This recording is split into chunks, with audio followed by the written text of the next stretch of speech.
Hey, this is Derek with CAFFE Realty. So today I wanted to talk more about what's going on with me and my business. As I've said before, I'm a commercial real estate broker and a licensed general contractor here in the state of Georgia.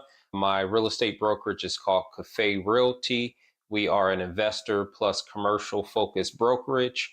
And my construction company is called Code Black Construction. So those are two sides of my vertically integrated real estate company, Code Black Properties. I was just giving an update on how everything's going. What is life like? Because a lot of people want to know what's going on. How is it being a real estate developer, being a commercial real estate broker, being a licensed GC? How's that all shake out? I have a property that's been listed since September 5665 Austell Powder Springs Road. It is a 1.4 acre property with a 988 square foot residential home on it, currently zoned general commercial, and trying to get this thing sold. One of the things that we are dealing with here in the city of Austell is that, first of all, my client's a great client. They went with me simply because of my work within the city. I am heavily involved in all this future land use plans within the city, along with being a commercial real estate broker. So knowing the city staff, knowing the future land use plans, knowing the zoning and what can go there. So that's overall why they hired me.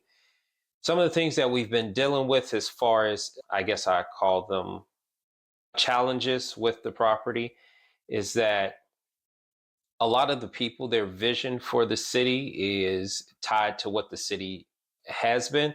So if we were looking to sell the property to somebody who was like a auto broker, car dealership, light industrial, there are plenty of buyers for that. But this property, as I said, is 5665 Austell Powder Springs Road. It is located on Austell Powder Springs Road, which, if you're not familiar with the area, is the road that connects downtown Austell to downtown Powder Springs. I served on a committee that consisted of representatives from the city of Austell, which I was a part of, city of Powder Springs, and Cobb County government. And we got together and basically provided input on this trail, which is supposed to connect downtown Austell to downtown Powder Springs. And ultimately, it'll connect to the Silver Comet Trail on Lindley Road in downtown Powder Springs. And so this is basically going to be our Beltline type trail. I just saw in the MDJ Marietta Daily Journal, they're already starting on the design phase of this trail. So this trail is basically going to be a big economic catalyst for the area. And we are really all excited for it. But it's probably going to take, from what I've heard, this is a project that you won't have like feet hitting the pavement on this trail for another 4 to 5 years. So basically, completion date is supposed to be roughly anywhere between 2028 and 2030. The issue becomes funding on the construction end. So they have the funding for the design phase. They have funding for what's called, I think, engineering and right-of-way acquisition. They do not have the funding for construction yet. So we're still going to be waiting on that. But that brings me back to the property. With this particular property, it falls within our city's LCI study area. And if you're not familiar with LCI study here in the state of Georgia, basically it's a blueprint for development in a downtown. Now, this is put on by the Atlanta Regional Commission, and there are, I think, around 180 LCI studies done all throughout the Atlanta region or the Atlanta metro area. Same as like our comprehensive plan, which are more at a city or a county level. But the LCI study delves down into more of the downtown area.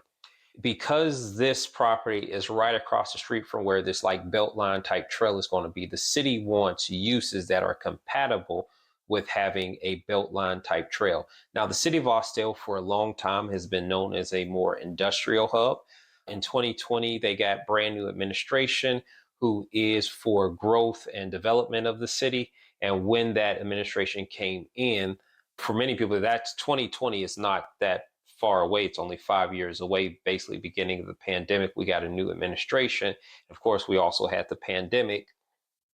So people's ideas of what Austell is and where Austell is going is still antiquated. So a lot of the buyers for the property are coming up and they're talking more industrial uses, and that will not fly with the city. There was a property up the street, piece of land, I think a similar size or somewhat around the same size, where they tried to do truck parking because it was a tree company and they wanted to do truck parking. And the city was like, oh no, that is not happening. And it just doesn't fit with the future plans for that area. That's another thing about zoning, is just knowing what a city wants to happen in an area. So as other people are coming to this property that I'm the listing broker for, I'm letting them know that, hey, this isn't in line with where our city's going. Potentially there's the ability to do mixed use at that property site. Also, townhome development, because there is sufficient sewer for townhomes on both Austell Powder Springs Road and Owens Drive. Townhomes could be there, and neighborhood compatible small businesses. So neighborhood compatible small businesses are anything that typically fits in general commercial, but because it falls in the LCI study area, typically what will happen is the city wants more density in the core. So whereas if you would buy this property maybe outside of the downtown core and you'd be limited in what you can do, here your options are much more broad in what you can do for the property. So you're not limited to buy what the current zoning, which is very outdated, by the way. If you could come up with a concept that is unique and a concept that's in line with that whole livable, walkable, built line type environment. So there's that, working on that, still trying to find some buyers for that. We were under contract, fell out due to some financing issues with the buyer, and working with other buyers right now. I just recently came from court where my wife was able to help me out, because my wife is a attorney here in Georgia. She has her own law firm, Watson Law LLC in Marietta. Where she helped me out was I was helping out a client of mine who's a hard money lender based in Utah, who was trying to evict a client here of a property that I'm selling. They defaulted on the loan. The lender took it back in foreclosure, and I was the listing broker for that. But the previous property owner did not want to vacate the premises, and so we had to go to eviction court. We did get the writ of possession, but then because of a counterclaim issue, it was kicked up to state court. So now we're waiting for a state court date with that property. My wife helped me out because we ran into some issue, because as the listing broker and property manager for my client, who's a hard money lender, I know that I could represent them, but in court they said, no, you can't represent them. Apparently there was some mix up with the paperwork where they would not let me do it. And so they said, you absolutely have to have either my client there who lives in Utah, or we have to have counsel to represent them. Benefits of being married to an attorney is that I was able to call up my wife and say, please help me. And so my wife came up and appeared on my client's behalf to get things taken care of so we could get this eviction. But unfortunately, due to the counterclaim, the judge, they gave us the writ of possession, but they won't let us execute it because they sent both the writ of possession that we received and the counterclaim up to state court, because the amount that the former property owner was countersuing for was above the limits for magistrate court, which I believe is $15,000. Yeah, so anyway, that's that. On the construction side of things, I have a remodel and demo of a warehouse where my clients are looking to create more warehouse space versus office space. So they have more office space than they need, but they need a lot more warehouse space. And so we're going to be demoing about 1,600 square feet of office space. And then after a pre-construction walkthrough with the city's building inspector, We also have to do some life safety upgrades. So that's emergency floodlights, some signage that the inspector wanted, along with a 1 hour wall separation between the office space and the warehouse space. And there were some things that they wanted modifications to the ADA ramp, and then some panic hardware added to some doors. And so it's nothing major, but it's still the original scope of our work was just to demo the office space. And what I did was it was so minor because none of it's structural. It's just all partition walls as far as the office space goes. It's a type 2B building. It's type 1 to type 5 buildings. Basically, the difference, type 1 are the most fire resistant buildings, and type 5 are the least fire resistant buildings. We were just initially going to demo the office space, and I wanted to verify that I wouldn't need a permit because it was just getting rid of some partition walls. The client, prior to them calling me, had already gotten rid of the HVAC system and the electrical serving that 1,600 square feet of office space. So we just thought, in, out, easy peasy. Now, what happened is the city basically said, you need to do a permit. And the one thing that I've learned is relationships are everything. And so, as a licensed general contractor, the one thing I want to do is I always want to maintain great relationships with building inspectors, because if you don't, they can make your life a living hell. And I try to work with building inspectors and just make sure I don't try to pull any wool over anybody's eyes. And because that reputation can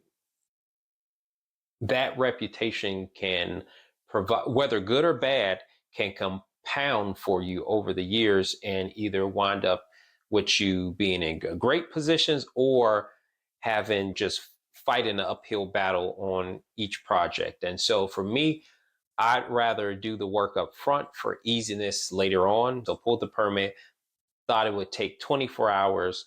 Yeah, it became it wasn't going to be a 24-hour issue very quickly. I'm waiting for the building permit to be issued right now. My client had asked me to recommend several architects so they could choose from. I provided them with four. They chose one. And so we are working on those set of three demo plans to give to the city so we could get signed off on the permit, finally get this stuff torn out. Yeah, I expect it to be done 2 weeks ago.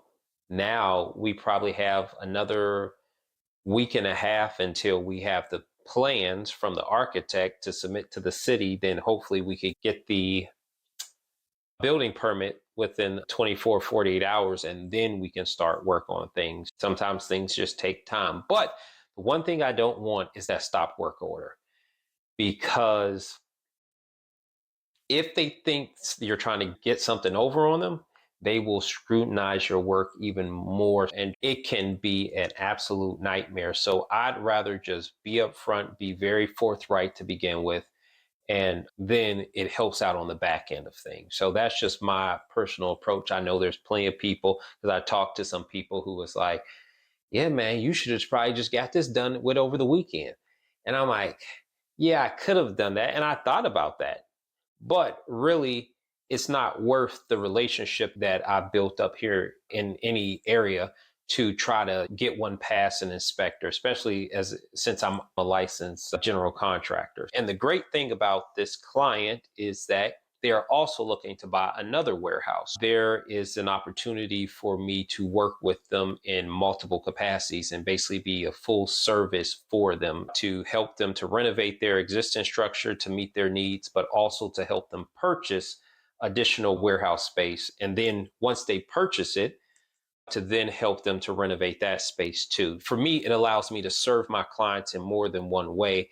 And for them, it allows them to have one point of contact to get reliable service, whether it comes to commercial real estate brokerage services or whether it comes to construction services. They can get it all from one entity. Also, on the construction side of things, I am wrapping up a half bathroom remodel in Lithia Springs. Great client. Things have been going smoothly. We had a little hiccup with what they were expecting for the half bath remodel as far as the different inspections that they wanted. So we had wound up closing up the concrete. We did a plumbing slab inspection and then closed up the concrete. And they said, no, you need a building slab inspection. And we were like, what? But yeah, they wanted a building slab inspection to follow, and we weren't aware of that. We had already covered it up. So had talked it over with the inspector, was able to get past it, and then the rest of the inspections have been going swimmingly. Currently, we're at the insulation inspection. I expect to pass that easy this coming Monday. From there, we'll be closing up the drywall and then working on some finish we have to put back in the flooring, put back the molding that we took out, and yeah, flooring molding. And then from there, my client decided to paint. My client, to cut down on the cost, they decided they're going to paint. So they're going to be painting the room themselves. And then I will come in with our plumber to install both the vanity and the toilet. And we aim for the finished plumbing inspection and then our final electrical inspection. My client declined a exhaust fan because they do have a window which is adequate ventilation under code, once again to cut down on costs. Then we go for the building final and they are ready to go. Now they have a first floor bathroom.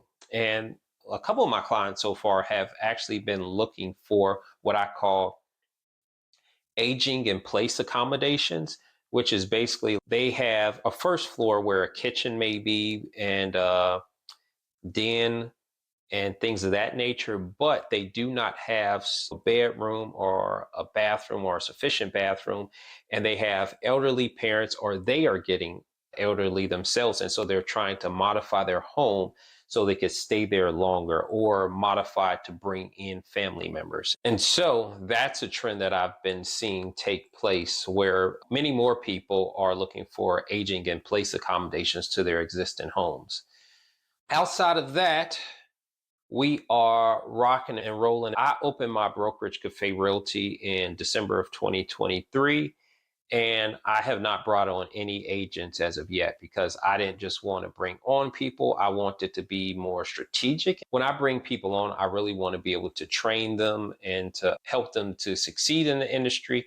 One of the things I want to do is get my foothold in the business and then basically be able to figure out what benefit I want to offer to any agents and brokers who become part of CAFFE Realty, especially with us being a commercial real estate brokerage and an investor focused brokerage, meaning that we service both residential and commercial investors. If we are looking at people who are looking at house hack, we're looking at people who are fix and flippers, we're looking at people who want to do purchase land for new construction.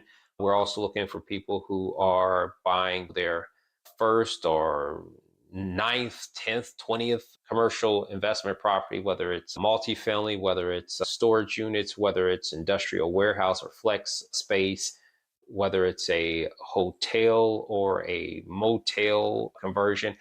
We work with clients who are investors in both the residential and the commercial space.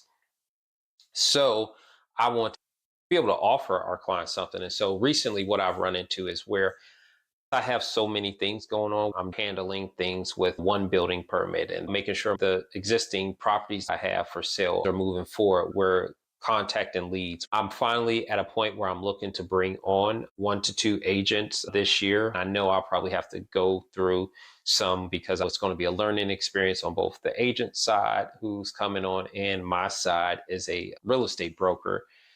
I missed out on a listing recently where the client needed both. They needed both construction or renovation services and they needed a listing services.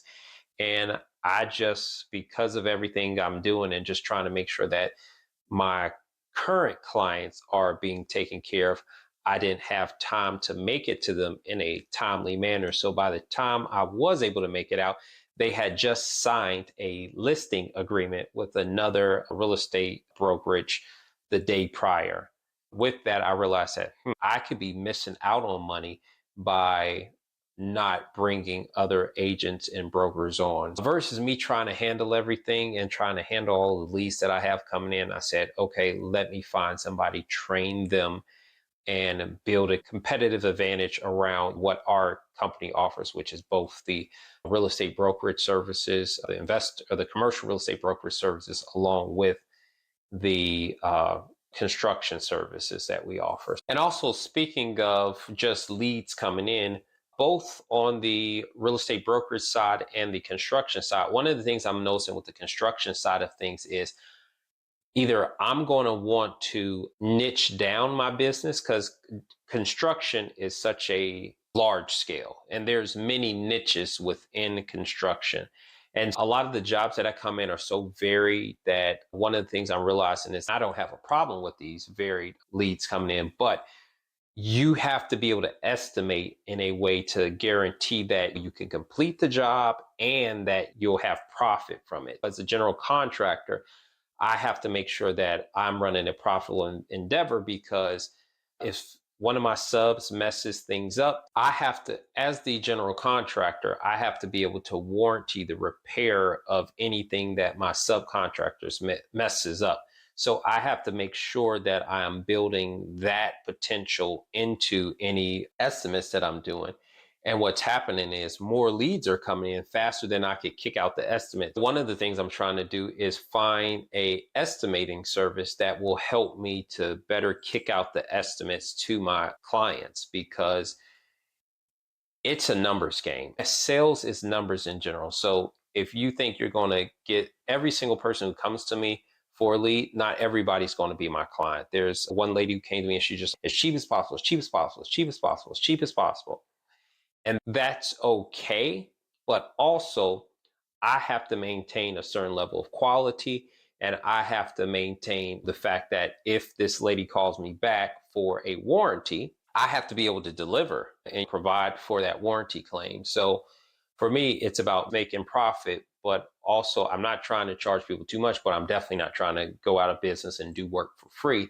Because what people may not understand when you're dealing with general contractor is that the general contractor basically acts as a property manager. So if the project is $12,000, and there could be a situation where, so for somebody that's, wow, that's a lot of money, and these guys must have cleaned up. But in some cases, your subcontractors could have got like 11,700 of this 12,000. So the general contractor who has all the liability is left with $300 out of this.